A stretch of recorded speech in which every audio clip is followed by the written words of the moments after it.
Hello, welcome to Scratching the Surface. I'm Jarrett Fuller, and this is my podcast about design criticism and practice.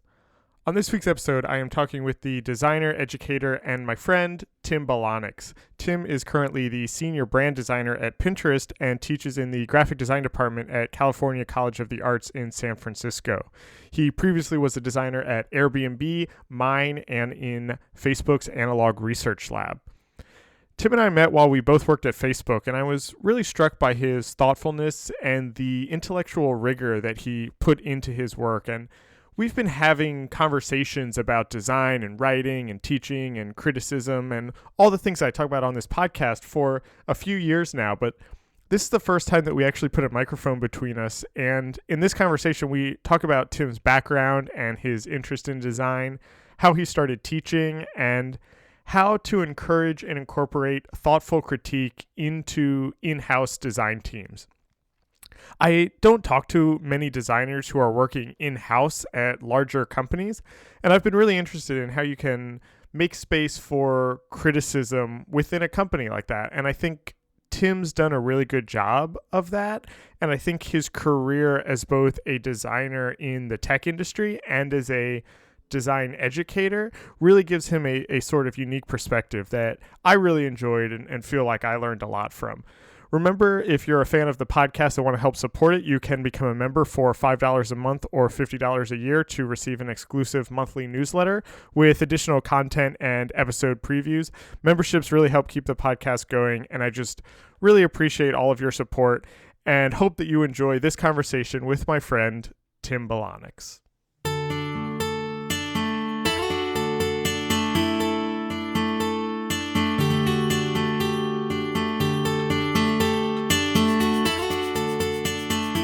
I was thinking about this conversation, kind of what I wanted to talk to you about, and kind of why I thought that you would be an interesting guest. And as I was imagining the things we would talk about, I realized that even though we've known each other for a pretty long time, I don't actually know anything about your background. I have no idea how you got into any of this. Mm-hmm. And so just to kind of maybe frame all of this, I thought we could go back and talk about some of that a little bit. Where did your interest in design come from? Did you always want to be a designer? So I think that I had design tendencies and did not know what design was. Like many people, I think, have recounted of their own childhood on your show, I think. Yeah. I grew up drawing a lot. I would illustrate and make small books of the bedtime stories that my parents would tell to me. Yeah.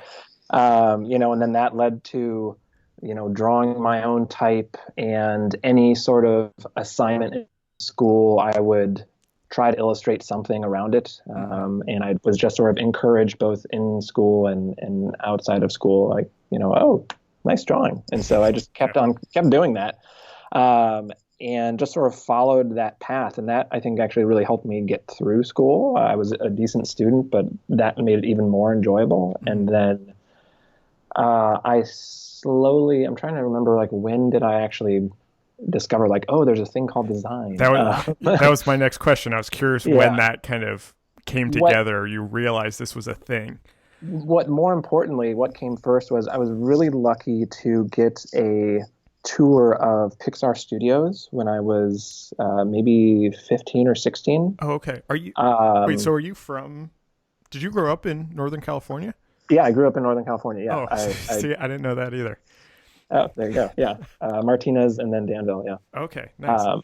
But that came through a friend of my dad's, Mr. Murphy. And that was the first time that I learned that, you could make a living drawing, literally seeing these animations come to life and all of those things. So more importantly, I think it also sort of proved to my parents that people can, right. I think it's almost more important in that sense of getting that support, I think is something that I've learned over the years, not everyone has. And I'm super fortunate and privileged to have that. So that came. And then I think I started to take some summer courses while I was still in high school, and I did illustration and animation and graphic design. And at that point, I was like, okay, this is what these things are, but I'm not quite sure what I want to do specifically. I wasn't ready to like sort of stake my claim yet. And one of the reasons I chose RISD out of many other ones, and the fact that it's just an awesome school, is that I didn't have to sort of say what my major was right up front. Oh, I okay. could go through the foundation year. I think they give you the first, or when I was in it, they gave you the first semester. Mm-hmm. And through that, I think I was like, oh no, I'm definitely on the design side of things. And what was it? What was that? What was it about the design side of things that you were like, oh, this is me. This is what I want to do, and Yeah, not something like painting or illustrating or something like that. yeah. One of the things about I feel like art school is a collection of all of the kids that were like their lone artist in high school in a Yeah, way. yeah. And when I got there, I was like, this is amazing, but like I'm not as good a painter as so and so, and I Mm-hmm. don't feel as like passionate about that. But with design, I felt like there was more of a focus on ideas and experimentation, and I think I was just more invested in the content as well. Like one of the things that I also wanted to focus on in school was like a rigorous academic background, Mm-hmm. and I felt like both the school but also that this kind of profession would also sort of help me in that way. So I have two questions around that are kind of almost opposite ends of that question or opposite ends of that answer. Um, what was it about this rigorous academic education? Kind of what were you looking for in that, or why was that something that was important to you? I think like I mentioned before, I was a decent student, Mm-hmm. and I knew that I don't know, I just sort of gravitated towards that way of learning and that way of thinking, I guess. Okay. I minored in English while I was also at RISD, and so Oh. like writing, and I felt like writing was a core component of design. I think that's also another reason why I chose that major, Mm-hmm. is that I felt like there's some sort of power, some sort of draw in that, and so I felt really compelled towards that. I tend to really enjoy ideas that you have to like mull over in your head and think left, think upside down and backwards, and it's yeah, I just find that really engaging, you know.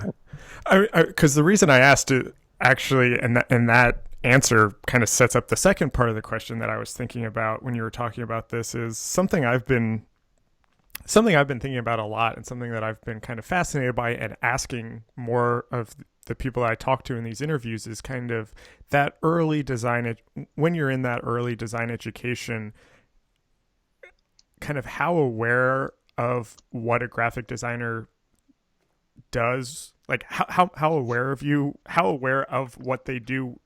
Wait. How Yeah. aware was I of what a graphic designer actually does? Yes, thank you. Yeah, yeah. Because I've been, it's just something I've been kind of reflecting on in my own background and my own education, and how much that kind of ideal graphic designer, that job has evolved in my time from undergrad. And so, what was that like for you? For me, I did a variety of internships. Okay. So before I even, I think before I even started college, I was lucky enough to land two internships. One was doing like pre-press work on Illustrator for Silkscreener, Yeah. which at the time, believe it or not, like I love Silkscreen now, and I had no idea back then. Right. And so Right. I was more interested in like, oh, they're paying me to like use Illustrator. Mm-hmm, Cool, I'll do mm-hmm. that. And then the other was literally at a local graphic design shop in Danville, which is, Okay. if someone told me that something like that existed now, I'd be like, that doesn't exist. How is that possible? Yeah. Danville's a very small town. Um, so I had that, and then what else did I have? I interned at a movie poster shop, and then Oh, I wow. also interned at uh, Primo Angeli Fitch, which is, I don't believe that's necessarily around anymore, but it was a really renowned packaging design studio. And then what else did I do? And then, then the last sort of internship or fellowship was at Chronicle Books, and that's what really brought me out. My plan was always to come back to the West Coast, but that was a nice soft landing to come to that. Okay. So while you were in school, you actually kind of had a really good in the field experience in addition to the things you were learning in your classes. I was able to see a bit of a gamut and understand like, oh, working with these kinds of clients or seeing how someone might bring in work in this context was a little bit different than this context. I think I did all right, but still, Yeah. I think as a student, I think there were many things I was still very, very clueless about. Right. Yeah, of course. Um, As one should be, I guess, as a student. so was it from Chronicle? Did you go right to Facebook after that? No, so I after Chronicle, I was lucky enough to join Christopher Simmons at his studio Mine. He had started a few months before. I reached out to him, and I had reached out to the studio that he was at when I was looking for internships, like a semester or two before, when he was at Alterpop, and I think he remembered me. And at the time, he was working on a book, and so I started off freelancing for him, and then I wouldn't leave, and so he didn't hire me. Right.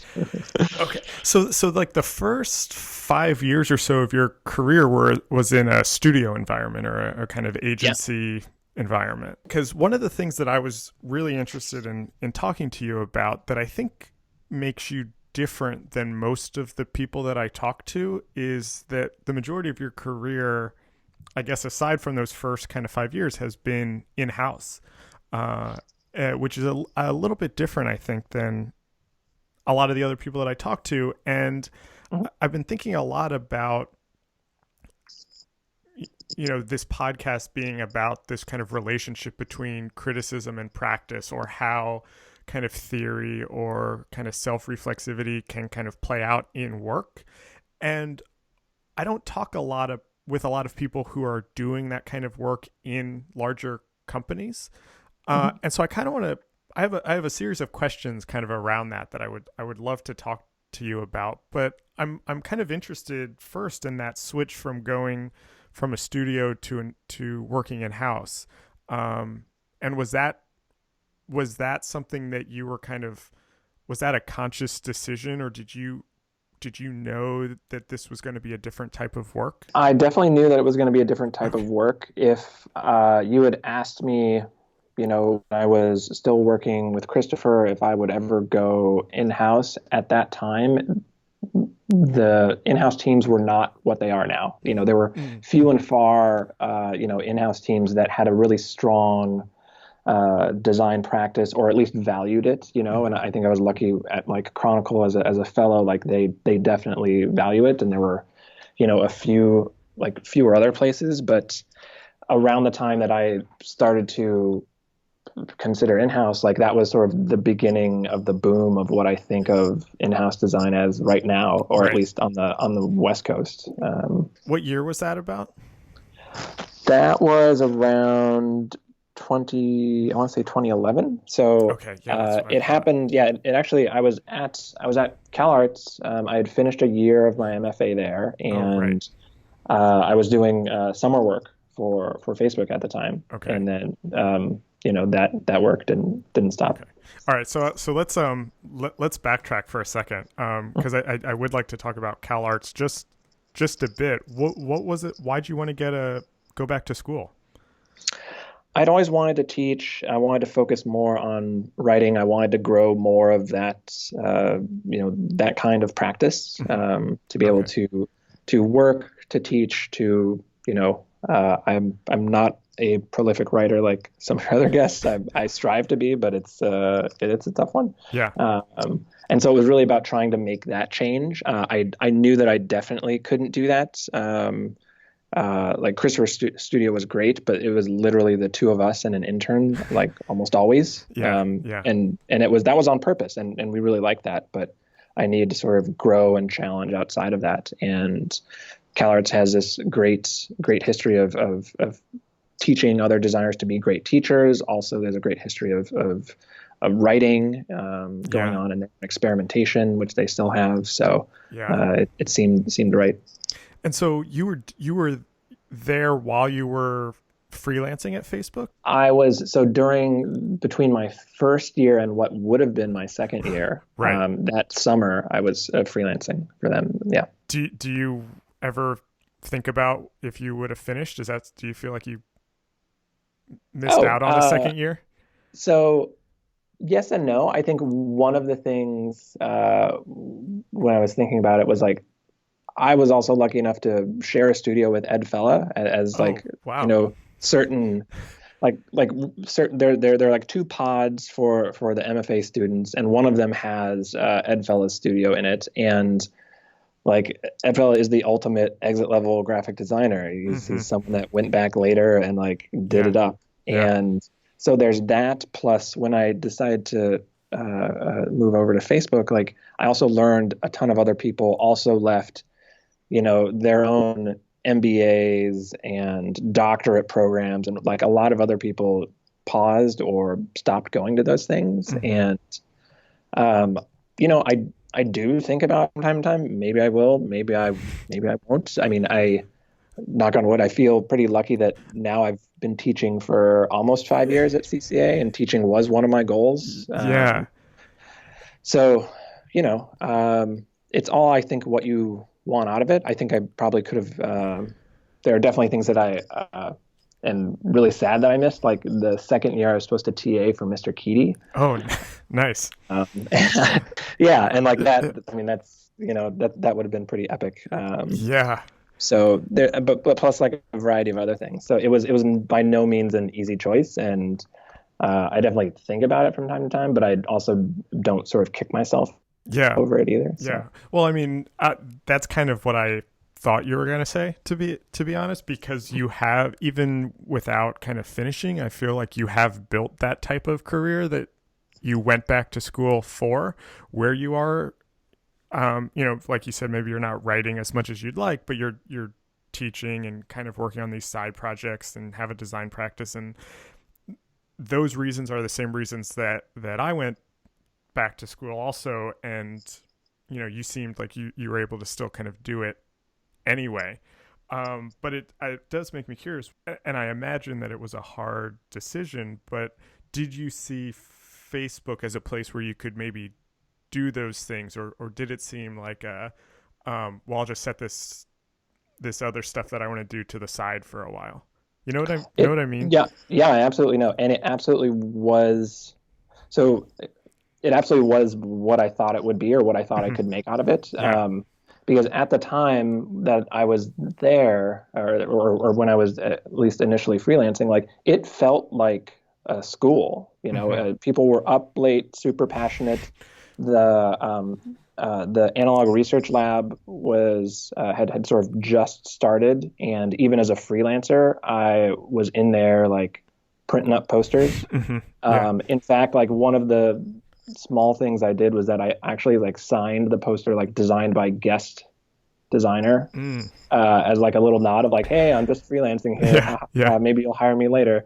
And that worked out a little too well, I guess. Because it's like you said earlier, that moment seems like there was a big sea change in what in-house design was, kind of how in-house design was perceived. And I think at the time, Facebook especially, and I think Google to an extent also, if I'm remembering right, there was this like 6 month time where those two companies just hired basically every designer. It seemed like Mhm. there was another week where this big name designer announced that they were going to Facebook or Google. um and we don't really see that much anymore, but there was definitely that era. There was like 2011 to 2013 or so, Yeah. which I guess is when you kind of caught the beginning of that, and I caught the end of it. Actually, now that I think about this, um, I but going back to this idea of working in house, and especially working in house at a company like Facebook, or just in tech in general, something I've been thinking about a lot that I'm curious your thoughts on is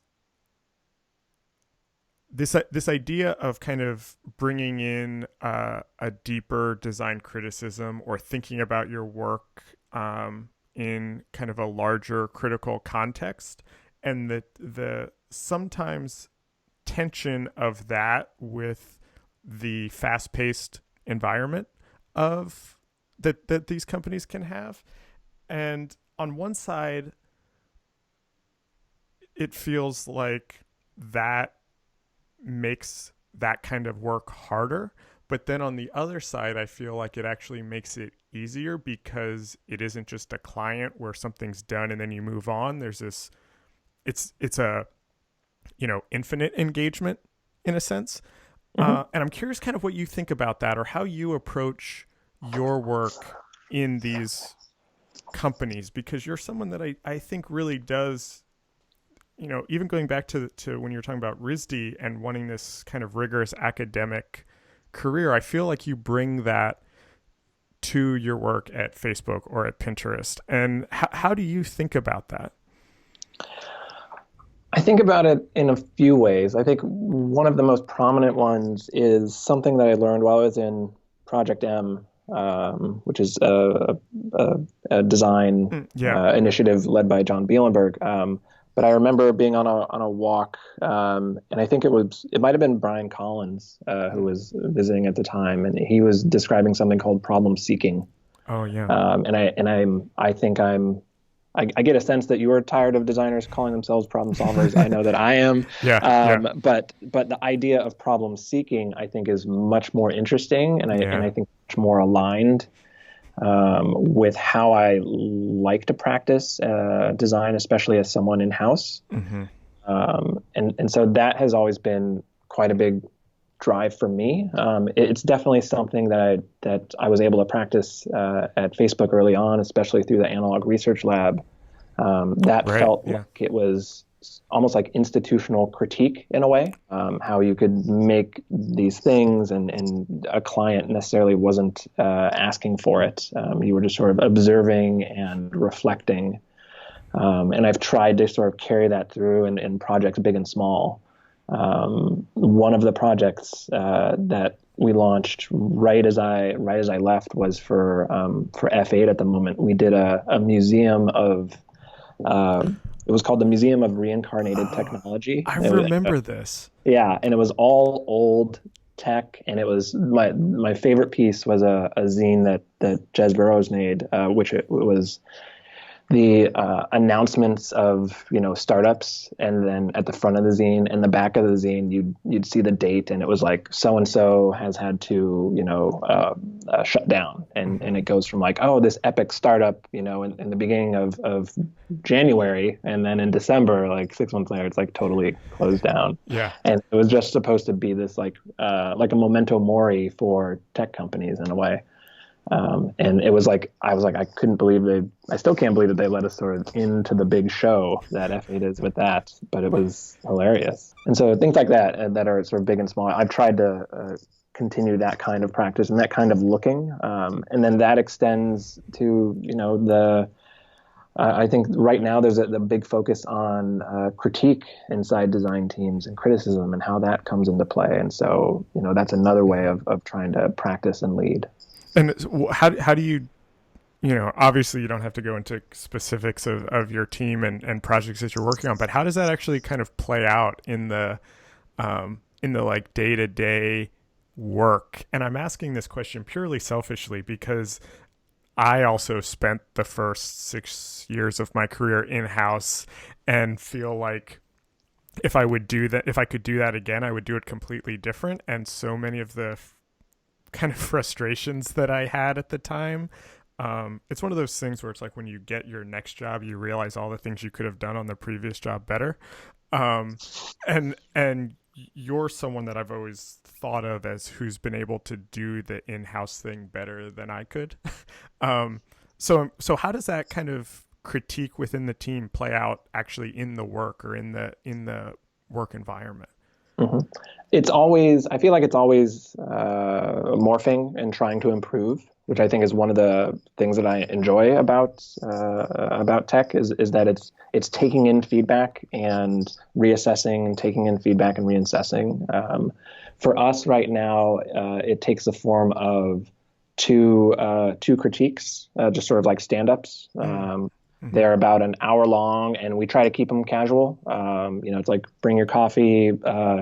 We usually do it either on like large pieces of foam core, or if it is like video or motion, we'll just pop into a room that we have nearby, and we'll just sort of talk through it and try and keep it really casual. We have other review processes with people higher up for like actual approval before something gets made or tossed out into the world, and then we try and keep it sort of like I said, more casual or always ongoing. So we've got a product called Wake, whereas it's kind of like Pinterest in a way where it's a grid of images, and you can toss up images and tag things and say, hey, like I'm not sure about what's going on here, and I can tag certain parts of it and ask for feedback.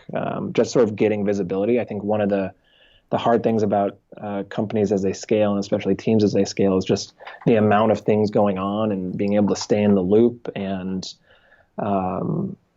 seeing what everyone is making, I think gets a little tough. So we just try and we're always trying to iterate on that. Yeah. Do you? I listened to while I was preparing for this, I listened to an interview that you did with on the Through Process podcast that was about 2 years ago, and you were talking about. It was actually interesting to listen to it now because it covered a lot of themes that this podcast covers. But you were talking about kind of a desire for a deeper design discourse and for the design field or the design industry to kind of be more thoughtful in how they talk about their work. Do you think that tech companies, especially, and just the scale, and that they're often creating tools that designers are using, do you think there's like a responsibility or a drive for these companies to be leading that discourse, or to be contributing in that discourse in some way, not just internally on their teams like you were just talking about, but then also to somehow turn that outward? That's a good one. Responsibility is a tough one. I think it sort of presupposes what a certain job might be, actually. My personal opinion is that I wish more of that dialogue was going on, and I would say like yes to all of those things. I think one of the things that's happened in sort of the design discourse in general is that designers have lost control of it. They've lost complete control of it. I remember seeing an article, I don't remember how old it was, but it was on Fast Company, and it was around the same issue. It's like, have designers lost the discourse of design or something? And I was like, wow, for a Fast Company to be saying this, like that's like I don't know, like a thief stealing your watch and then asking you what time it is. Like I think it's because with these larger companies, there are, there's people in PR. There's way more on the line than talking about what French philosopher thought about my use of the grid system in this instance. It means so much more. Yeah. And I have a wish to sort of see those things like kind of marry together in a way, because I feel like one stays in its academic realm and never sort of comes out to the other side. And the other side has like almost only like commercial intents in a way. I see the whole sort of design tools birth or rebirth that's going on, like the next phase of this story around the designer as author, which, sort of I guess that's early 2000s coming through, and it's like, oh, the designer has all of this capabilities, and now we're morphing into, we also have these capabilities to design the tools of design. Right. And that is maturing, and there's also a greater focus on like, oh my goodness, like there's a thing called design management. What does that mean? You mean it's not just a creative director telling me to move things around? And so I think that there's like so much going on, and design at the moment is just it's so many things and it's so splintered that it's tough to sort of come down with like one hard answer. I can wish all I want, but Yeah, yeah. I think you're exactly right. And the reason that I asked the question is because I'm thinking about my own students. And whenever I talk to them about internships or where they want to work after they graduate or something like that, it's always these product shops now. That's what kids want to do now. And so I've been thinking a lot about that kind of intersection between kind of product design or these kind of in-house tech design jobs versus academia, and where that intersection could happen, or is there overlap, or how could they overlap? And I know this is a big question, and I know you said that you can kind of wish all you want, but as someone who kind of comes from a rigorous educational background and works in tech, do you see intersections in your own work, or do you see kind of an overlap between those? I try to practice it in that way, I'd Yeah. say. Yeah. Both as an educator, but also as someone working in house. I think another thing that I don't often see is someone that does both of those things. Right. I believe that most of my professors, I'm almost certain that all of them were either running their own studio or had a practice of one. Right. And I think that there is a hunger. It's really on the designers and the design leaders in that organization to support that way of thinking in the same way that they now know that design can impact business. I think we're starting to see that there's a greater need for thinking more critically. I don't want to say like ethics, but there's a lot of those things that I think need to be more rigorously thought through. And as you mentioned, like it is tough. Like there is speed. There is also, these are very new technologies. And so knowing all of the answers to it is very difficult. Mm-hmm. They are also things that almost have no sort of physical shape to them, and so it's almost like an essence out in the world.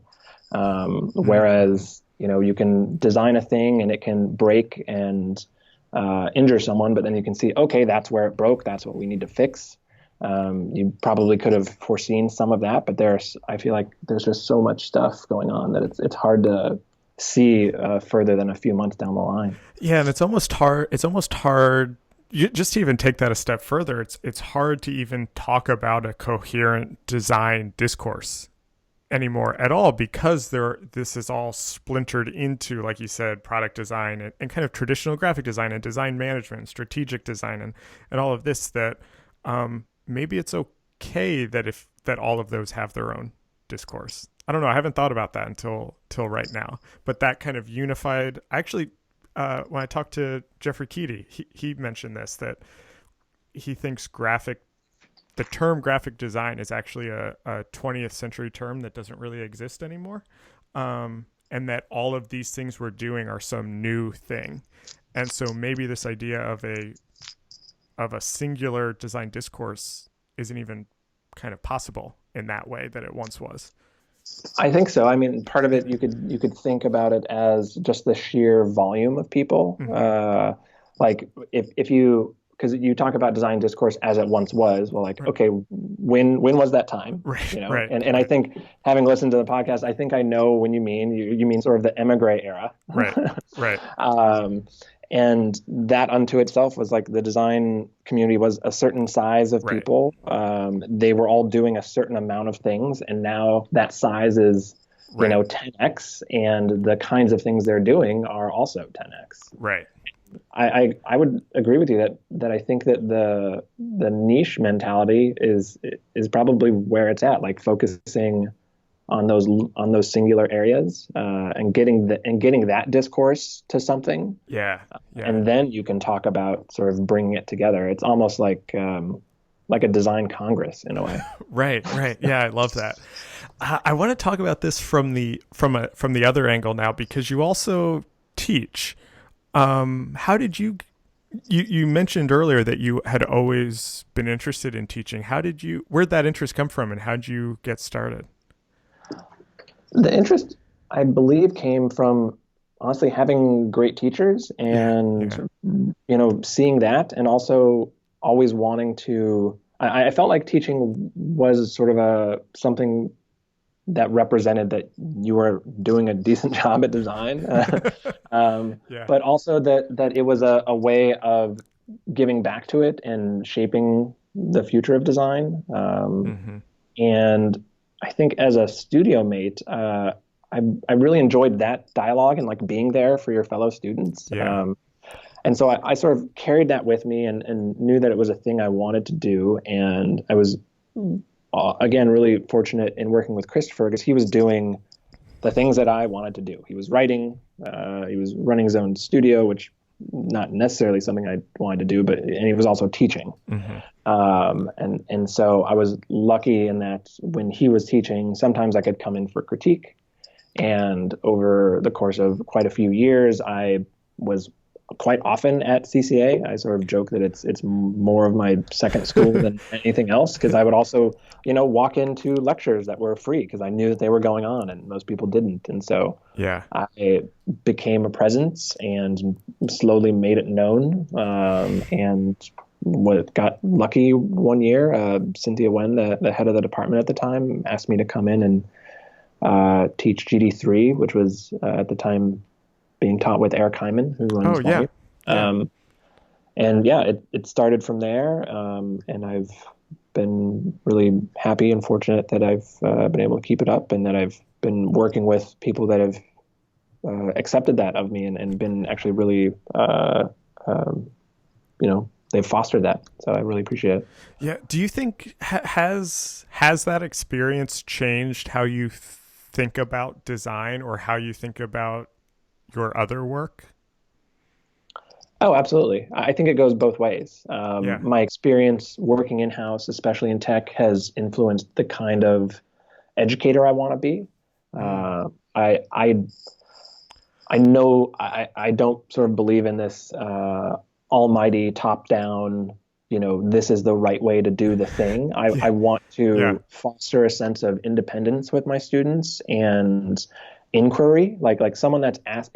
I'd rather teach someone to ask a really good question Hmm. uh, than know how to pick the right shade of blue or something. Right. Right. It's just going to be that much more fruitful for them.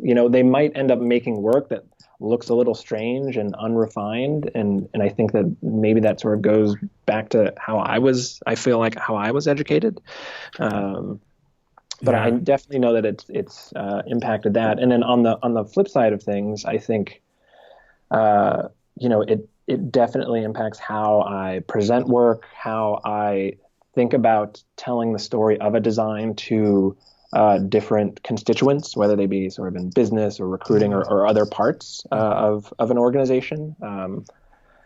It's all about understanding what their needs are and how do you translate what you're doing here into kind of a language or what they need to see happening. And I think that's a huge skill. You don't just sort of make something and hand it over and be like, oh, they'll love it because they know what good design is and Right. fantastic. Do you? I this is going to be a very kind of weird question, but I think you're exactly right about that kind of the similarities between them and kind of what you take from both.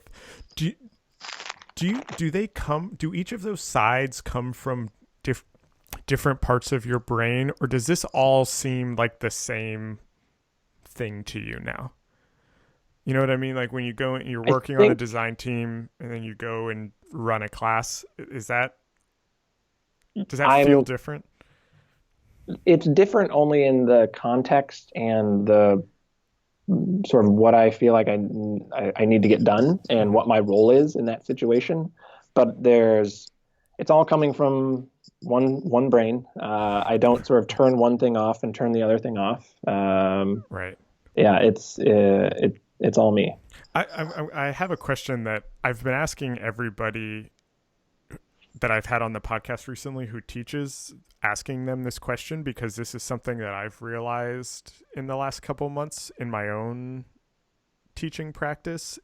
And I think we're very similar in that we had this interest in building this career that had design and writing and teaching and kind of all of these things fitting together. And I found that the classroom is the place where all of those things actually come together the clearest.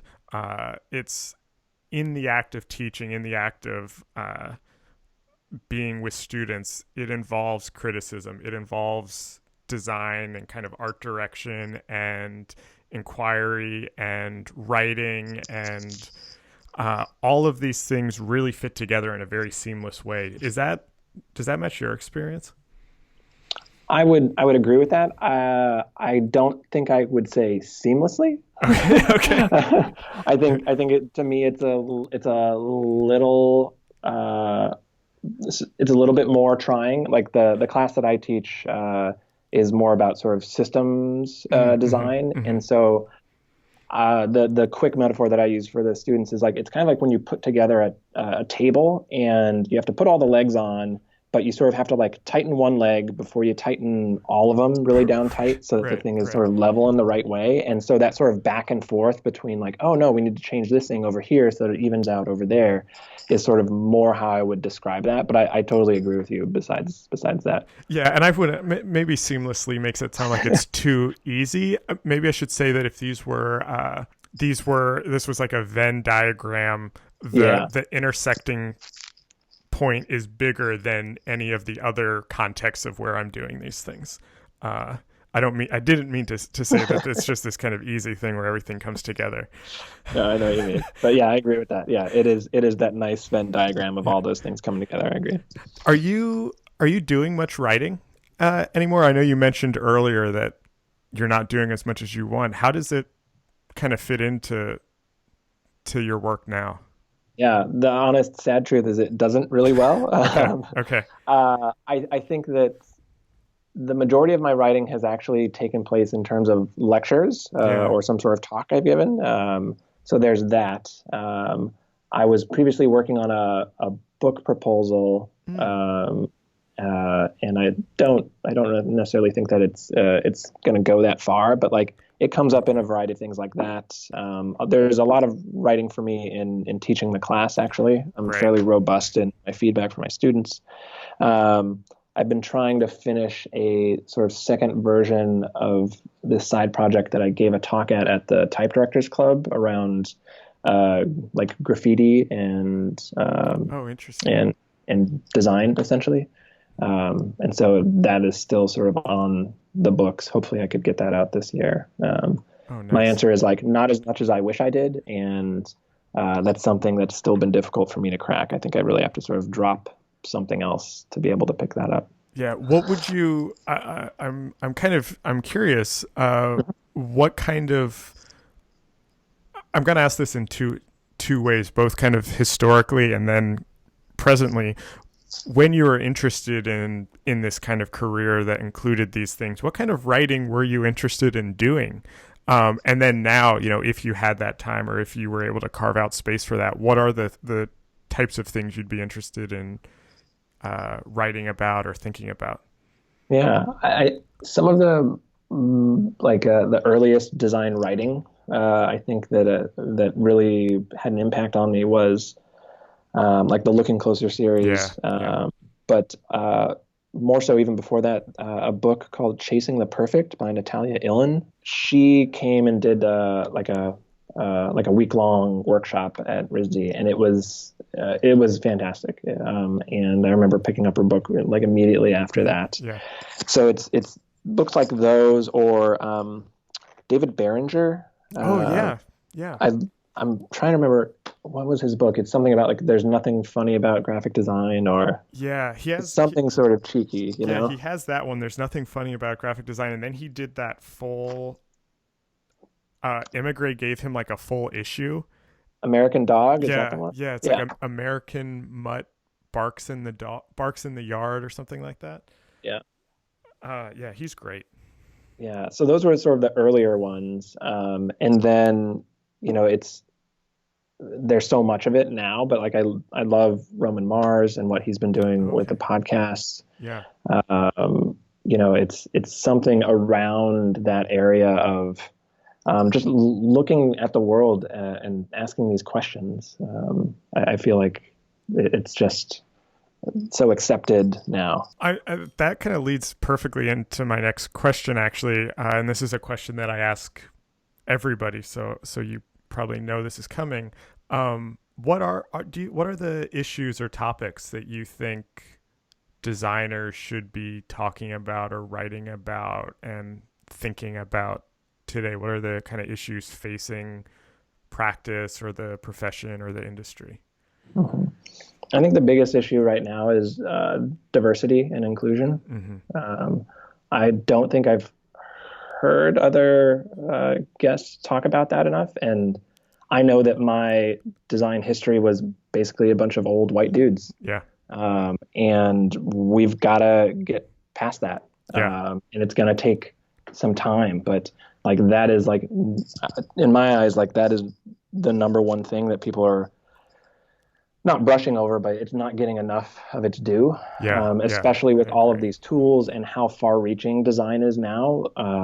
We really need to elevate it. Like I think part of it is just also just looking at society. Like what are the things going on in society? Like design is a part of that, Yeah. and so I would agree that this matches up pretty well with that. Yeah. Yeah. I agree with that completely. And it's something that I think about a lot, especially just in regards to the podcast. And it comes up occasionally and it's something that's on my mind a lot. Uh, but yeah, I agree. It's not nearly has the focus that I think it should have. I would also, just to add Uh, one more thing to that, is yeah. that we had someone visit at Pinterest out here from the Lubalin Center, Oh yeah. and they were, sort of giving a history lesson on three designers. And one of the things that really hit home for me was how do we look at design history in with more of an inquisitive lens? How do we interrogate history and ask like why something operated that way, or Yeah. how it came to that? Because I feel like now we're starting to uncover, all of these other people that were helping or were in the background or actually did the work of some of these, design heroes or people in design that we learn from. And I think that like that as a skill to be more inquisitive would Yeah. be enormous. And I think that would sort of, have a good trickle down effect. Yeah. Do you know Silas Monroe? Yeah. He's actually I just talked to him too. He'll be the episode right before this one. And we talked about that exact same thing actually, and how some of the research he's been doing has completely changed how he thinks about design history, and that there's all these strands of design history that have just largely been forgotten. Um, and how do we kind of bring that back into the canon or into what we consider design history? I think it's so important and fascinating. My last question, you kind of talked about this already, but I want to kind of go right into the middle of it. I'm curious, who are the kind of designers or the writers or the books that have really shaped how you think about all of this, and how you think about teaching, how you approach your work, these ideas around history? Are there people that, if you were kind of giving a reading list, you'd say are must reads? Yeah, it would be a pretty extensive list. Okay. And so instead of rattling that off, I want to give just sort of one recommendation Okay. instead. Yeah, go for it. I Uh, love that. it's Neil Postman, Oh yeah. Amusing Ourselves to Death. Yes. Um, it's like it's one of a few books that I have read or even listened to more than once. Yes. I'm a big fan of Brave New World, but in which he goes into on that, but he just touches on so many other things. He touches on McLuhan in there. Mm-hmm. It is, I feel like it was maybe in the 80s.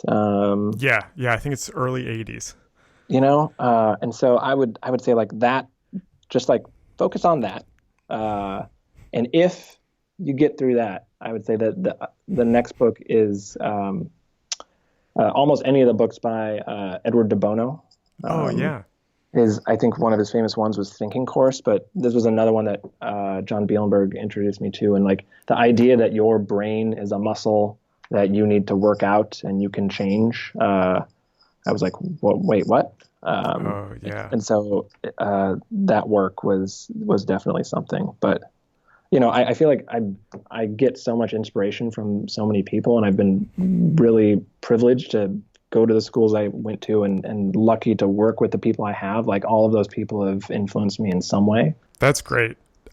Tim, thank you so much for this conversation. Obviously, we're friends, but I'm a big fan of your work and how you think about these things, and just kind of think that you're, largely doing it right. And so I'm just glad that we finally got to have one of these conversations for the podcast. And so thank you so much. This was so fun. Thank you. The feeling is 110% mutual. This episode was recorded on March 27th, 2018. Our theme music is by Andy Borgasani. We're on Twitter and Instagram at Surface Podcast. You can find us on Apple Podcasts, Google Play, SoundCloud, and at scratchingthesurface.fm. Thanks for listening.